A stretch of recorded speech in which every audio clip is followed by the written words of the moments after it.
Hello all. ఈరోజు నా slow morning to afternoon routine ఏంటో చూపిస్తాను. అందరికీ బిజీ స్కెడ్యూల్స్ అయితే నేను మాత్రం స్లో అంటున్నాను ఏంటి అనుకుంటున్నారా? సో నాకు స్లో లైఫ్ని లీడ్ చేసే కొంచెం స్పాన్ అయితే దొరికిందండి. సో నేను నాకు నచ్చినట్టు ఎలా ఉండాలో అలా లైఫ్ని లీడ్ చేస్తున్నాను అనమాట. ఏ అలారం సౌండ్స్ లేకుండా నిద్ర లేగాలనిపించినప్పుడు లేచి చేయాలనిపించిన పనులు చేస్తూ ఉన్నాను అనమాట. ఎక్కువగా నేచర్తో కనెక్ట్ అయిపోయే డే అనమాట ఇది. సో నేను ఫస్ట్ మార్నింగ్ లేచి స్నానం చేసేసిన తర్వాత ఫస్ట్ ఫ్లవర్స్ అన్నీ కోసేస్తున్నాను అనమాట. చెట్టుకి ఎంత బాగున్నాయో కదా ఆ ఫ్లవర్స్. ఈ ముద్ద మందారం అయితే ఎంత ముద్దుగా ఉందో, చూస్తేనే కోయాలని కూడా అనిపించలేదు నాకు. కాకపోతే దేవుడి కోసం అని కోసేస్తున్నాను అనమాట. చూసారా వెదర్ ఎంత బాగుందో, కూల్గా మంచి బ్రీజ్తో. సో ఏ బిజీ లైఫ్, ఏ హారన్ సౌండ్స్ ఏం లేకుండా కూల్ అండ్ కామ్గా చాలా చాలా బాగుంది కదా.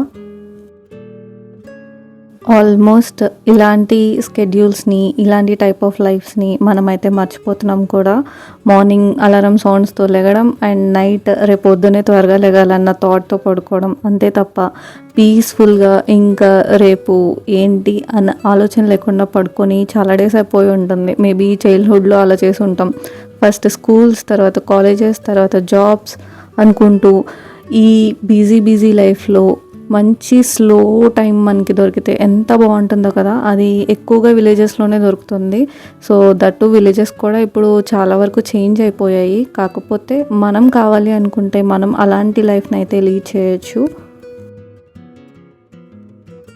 నేనైతే ఈరోజు మార్నింగ్ లేచి పీస్ఫుల్గా ఒక మంచి పూజ అయితే చేసుకున్నాను. అలా అని రోజు పూజ చేయనండి, నేను అప్పుడప్పుడు చేసుకుంటాను పీస్ ఆఫ్ మైండ్ కోసం.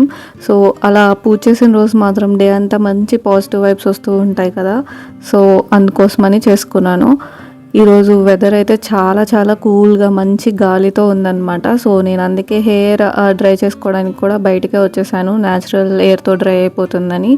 ఇంతకుముందు నా లైఫ్ అయితే ఎలా ఉండేదంటే ఫుల్ బిజీగా హాఫ్ అన్ అవర్ ముందు లేచి ఆఫీస్కి రెడీ అయిపోయి వెళ్ళిపోయేదాన్ని అనమాట. హార్డ్లీ 30 minutesలో రెడీ అయిపోయేదాన్ని అండి. ఇప్పుడు ఇంత స్లోగా చేసుకుంటుంటే ఏ పనైనా సరే చాలా కొత్తగా ఉంది.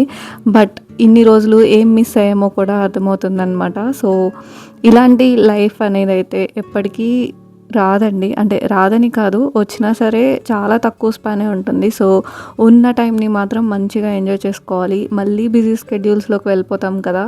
సో అప్పుడు మనకి వెనక్కి తిరిగి చూస్తే ఏదో ఒక మంచి డే ఒకటి స్పెండ్ చేసుకున్నామో లేదా కొన్ని డేస్ స్పెండ్ చేసుకున్నామో అన్న ఫీల్ అయితే ఉండాలి. ఈరోజు నేను బ్రేక్ఫాస్ట్కి అయితే ఇడ్లీ, చట్నీ అండ్ కారపొడి వేసుకొని తింటున్నాను అనమాట.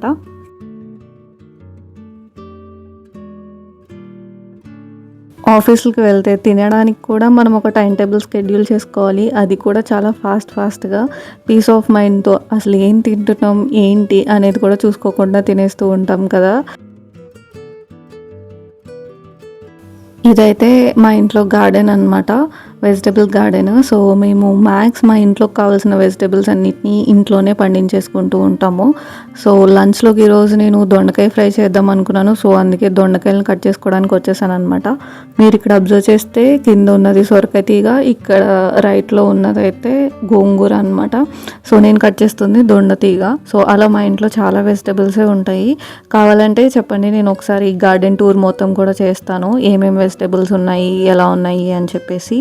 అండ్ నేను వెజిటబుల్ హార్వెస్ట్ వీడియోస్ కూడా చేశానండి, చాలా షార్ట్స్లో ఉంటాయి, మీకు ఇంట్రెస్ట్ ఉంటే చెక్ చేయండి. నేను ఆ దొండకాయలు కోసుకొచ్చి పెట్టేసిన తర్వాత ఇక్కడ నేను కొన్ని లీవ్స్ని ఫ్రై చేస్తున్నాను. ఈ లీవ్స్ ఏంటి అంటే జిల్లేడాకులు అనమాట. ఈ జిల్లేడాకుల పైన ఆమదాన్ని రాసి కొంచెం హీట్ చేసి, ఆ హీట్ చేసిన వాటిని మన కాళ్ళకి పెట్టుకున్నామంటే హీల్ పెయిన్స్ అనేవి తగ్గుతాయి అన్నమాట. బట్ ఇప్పుడు ఏజ్తో సంబంధం లేకుండా హీల్ పెయిన్స్ అందరికీ వస్తున్నాయి కదా. నాకు కూడా రీసెంట్గా వచ్చిందనమాట. ఎక్కువగా లెగ్స్ స్ట్రెయిన్ అవడం వల్ల హీల్ పెయిన్స్ వస్తాయని అయితే డాక్టర్స్ చెప్తున్నారు. బట్ ఏ డాక్టర్స్ వల్ల వాళ్ళు ఇచ్చిన మెడిసిన్స్ వల్ల అయితే నాకైతే ఏ రిలీఫ్ రాలేదండి. సో అందుకే నేనైతే న్యాచురల్ రెమెడీస్‌నే ఫాలో అవుదాం అనుకుంటున్నాను. సో, ఇది ఒక 3 డేస్ నుంచి అయితే పెడుతున్నాను నేను. కొంచెం రిలీఫ్‌గానే అనిపిస్తుంది కంపారిటివ్‌లీ. మెడిసిన్స్ అయితే ఆల్మోస్ట్ 2 వీక్స్ వాడాను. బట్ ఏ చేంజ్ లేదనమాట. ఇలా మనం ఆముదం రాసుకొని అలా కొంచెం సేపు ఆ హీట్ పోయేంత వరకు పెట్టుకోవాలనమాట. లేదా ఒక క్లాత్ ఏదైనా తీసుకొని ఒక గంట, 2 గంటలు అలా కట్టేసి పెట్టేసుకుంటే సరిపోతుంది. కొంచెం ఎక్కువ రిలీఫ్ అయితే వస్తుందనమాట మెడిసిన్స్‌తో కంపేర్ చేస్తే. సో, నెక్స్ట్ నేను డిషెస్ అన్నీ క్లీన్ చేసేసాను. అలా చిటికేస్తే డిషెస్ అన్నీ క్లీన్ అయిపోతే చాలా బాగుంటుంది కదా! బట్ నేను జస్ట్ ఫర్ ఫన్ కోసం చేశాను అంతే. సో, అలా ఎప్పుడూ అవ్వదు కదా! నెక్స్ట్ నేను దొండకాయ ఫ్రై చేద్దాం అనుకోని దొండకాయలు తీసుకొచ్చాను కదా! సో, వాటిని క్లీన్ చేసుకుంటున్నాననమాట. వాటిని నీట్‌గా క్లీన్ చేసుకొని ఆ తర్వాత మంచిగా కట్ చేసేసుకుంటున్నాను. చిన్నగా టీవీ చూసుకుంటూ స్లోగా కట్ చేసుకుంటున్నాను. దొండకాయ కర్రీ అనేది తినడానికి బాగానే ఉంటుంది కానీ కట్ చేయడానికి మాత్రం చాలా టైం పడుతుంది. అండ్ కట్ చేసినప్పుడు ఫింగర్స్ అన్నిటికి కూడా ఏదో ఒక గమ్ లాగా అంటుకుంటుంది కదా! మీకు కూడా అలాగే అవుతుందా? సో, దొండకాయలు కట్ చేయడం అయితే చాలా టైం పట్టింది. నెక్స్ట్ నేను ఇప్పుడు ఫ్రై చేసేసుకుంటున్నాను అనమాట. నేను ఇలా ఫ్రైస్ చేసినప్పుడు ఏం ఎక్కువ యూస్ చేయనండి. ఫస్ట్ ఆయిల్, గార్లిక్, కరివేపాకు వేసేసి నెక్స్ట్ దొండకాయ పీసెస్ వేసేస్తాను. దొండకాయ పీసెస్ అన్నీ వేసేసి అవి కొంచెం ఫ్రై అయిన తర్వాత ఉప్పు, కారం, పసుపు అంతే. ఇంకేం వేయనండి. అవి వేసి మంచిగా ఫ్రై అయ్యేదాకా ఉంచి తీసేస్తే చాలు. చాలా చాలా టేస్టీగా ఉంటుంది. కొన్ని కర్రీస్ వాటి ఒథెంటిసిటీ మిస్ అవ్వకుండా ఉండాలి అంటే మనం ఏ మసాలాస్ లేదా ఇంకా ఏ ఎక్స్ట్రా ఏం యాడ్ చేయకుండా ఉంటేనే బాగుంటుంది కదా! సో, అలాంటి కర్రీస్‌లో ఇది కూడా ఒకటి. సో, అందుకని నేను సింపుల్‌గా దొండకాయ ఫ్రై చేసేసాను అనమాట ఈరోజు లంచ్‌లోకి. అండ్ పక్కనే రైస్ కూడా పెట్టేశాను. అది కూడా కుక్ అయిపోతూ ఉంటుంది. మా మమ్మీ కోసం లంచ్ బాక్స్ అయితే ప్రిపేర్ చేయాలి నేను. ఆఫ్టర్‌నూన్‌కి లంచ్ పంపించాలనమాట.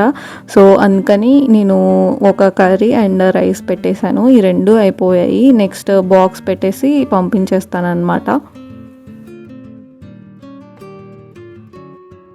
ఇక్కడ కర్రీ అండ్ రైస్ 2 ఒకేసారి రెడీ అయిపోయాయండి. నేనైతే బాక్స్ కూడా ప్రిపేర్ చేసేసాను. బాక్స్ ఒక బ్యాగ్‌లో పెట్టేసి ఇంకా పంపించేస్తాననమాట. సో, నెక్స్ట్ నేను చిన్న చిన్న పనులేమన్నా ఉంటే చేసుకుంటాను అంతే. నాకైతే లైఫ్ ఒక్కసారిగా రివర్స్ అయినట్టు అనిపిస్తుంది. చిన్నప్పుడైతే మా మమ్మీ నాకు రోజు బాక్స్ ప్రిపేర్ చేసి లంచ్ బాక్స్ పెట్టి పంపించేది. ఇప్పుడు అప్పుడప్పుడు నేను పంపిస్తున్నాను. నాకు చాలా కొత్తగా ఉందనమాట.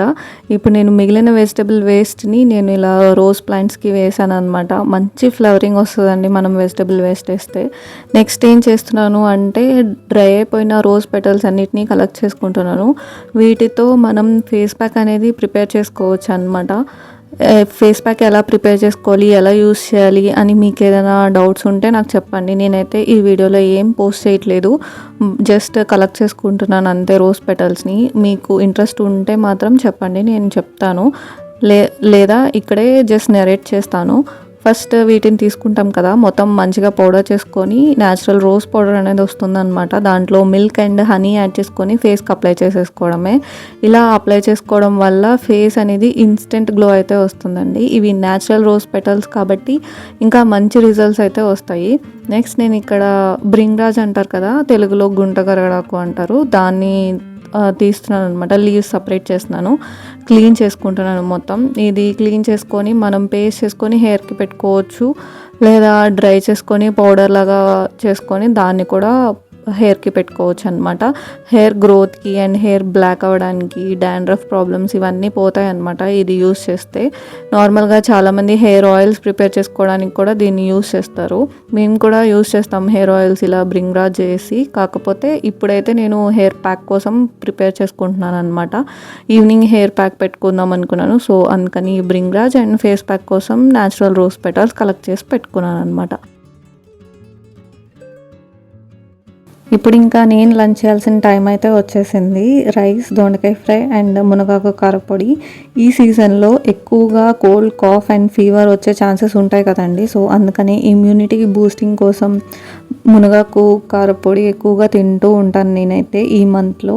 మునగాకు కారపొడి లేదా మునగాకు పప్పు, ఇలా మునగాకుతో చాలా రెసిపీసే చేసుకోవచ్చండి. అవన్నీ చాలా హెల్త్ బెనిఫిట్స్ ఉంటాయి and more over immunity booster కూడా. సో, అందుకని రోజు మన మీల్లో ఇంక్లూడ్ చేసుకోవడం వల్ల మనకి చాలా యూజ్ అవుతుందన్నమాట. అందుకని నేనైతే రోజు రైస్లో ఫస్ట్ ముద్దలో అది తింటూ ఉంటాను. మీకు ఈ మునగాకు కారపొడి రెసిపీ కావాలి అంటే చెప్పండి, నేను త్వరలో పోస్ట్ చేస్తాను. ఈ వీడియో మీకు నచ్చినట్లయితే లైక్, షేర్ అండ్ సబ్స్క్రైబ్.